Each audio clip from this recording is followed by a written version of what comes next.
Hello friends. तो भैया MDO के जो पीएचडी के फॉर्म निकले थे आपने भर भी दिए होंगे।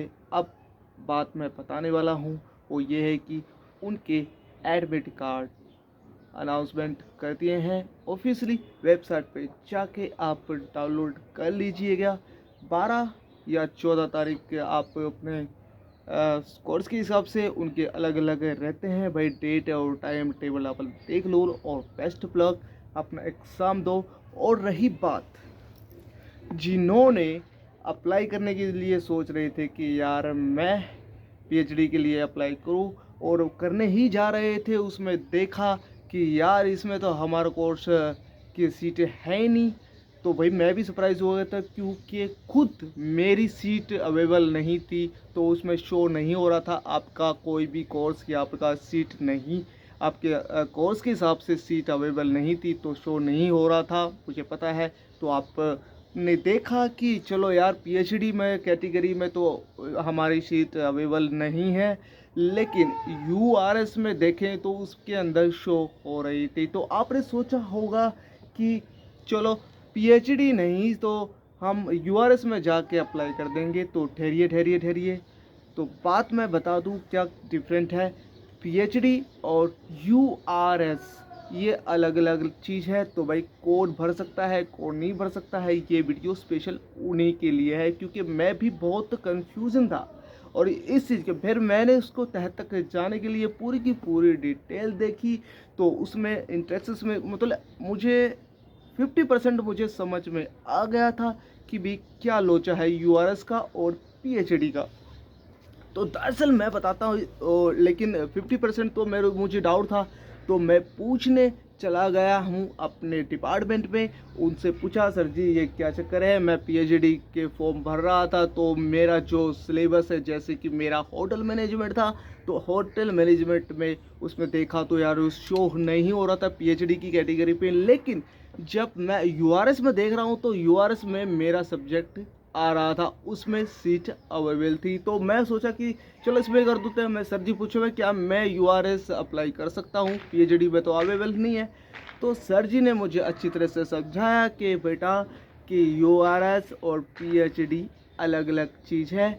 मतलब यूआरएस वो स्टूडेंट अप्लाई कर सकते हैं जिन्होंने पीएचडी के में पहले ऑलरेडी एडमिशन चल रहे हैं, मतलब लिया हुआ एडमिशन है। जैसे कि पहले ऑलरेडी उन्होंने पीएचडी में मतलब क्वालिफाइड करके एंट्रेंस क्लियर करके वो उनकी चल रही है स्टडी, अभी वो स्टडी का परस्यू कर रहे हैं पीएचडी। और तब जाके ये यूआरएस वाले इसके लिए वो स्टूडेंट जो कि पुराने हैं, मतलब जिन्होंने ऑलरेडी पीएचडी की एडमिशन ले चुके हैं, वो उसको यूआरएस में अप्लाई कर सकते हैं। तो क्या काम आता है यूआरएस से? तो एक्चुअली क्या होता है, ये एक स्कॉलरशिप होती है जैसे कि यूनिवर्सिटी रिसर्च स्कॉलरशिप, यूआरएस इसकी फुल फॉर्म ये कह जाती है। ये अभी यू लगा आप, जैसे कि आपने बहुत सारी स्कॉलरशिप का नाम सुना होगा जो कि भाई बीए बेस पे होता है, पोस्ट ग्रेजुएट के बेस पे होता है, सब लेते हैं। लेकिन जो आपकी ये पीएचडी की लेवल की होती है ना, ये कुछ अलग से स्कॉलरशिप इसकी होती है। ये तभी निकलते हैं तब ये एडमिशन होते हैं, तब ये निकलते हैं यूआरएस के भी साथ साथ में, जिन्होंने मतलब स्कॉलरशिप लेने के लिए भी आपको एंट्रेंस देना पड़ेगा। तो ये आपका कन्फ्यूज़न दूर हो गया होगा, मेरा विश्वास है। तो मैं इसके बारे में मुझे बहुत पहले मुझे पता चल गया था, लेकिन वो है ना क्या कि जब तक मुझे ही समझ में नहीं आएगा तो मैं आपको क्या खाक समझाऊंगा। तो भाई सबसे पहले मुझे समझ में आएगा तभी मैं आपको, और ये भी देखा जाता है कि भाई कि मैं आपको इजी लैंग्वेज में कैसे समझाऊँ। वैसे तो आप बहुत ज़्यादा पढ़े लिखे हैं, ये वीडियो वही देख रहा होगा जो कि पीएचडी के स्टूडेंट है या फिर पीएचडी करने वाले होंगे। तो ऑब्वियसली सी बात है कि आप बहुत ज़्यादा समझदार होंगे। लेकिन जब तक मुझे कोई चीज़ समझ में नहीं आती पहले मैं उसकी तह तक जाता हूँ, तब मुझे अच्छी तरह से रियलाइज़ होगा इसमें क्या डिटेलिंग है सब चुके, तब जाके मैं ये वीडियो बनाता हूँ क्योंकि मुझे पता होगा तभी मैं आपको बताऊँगा।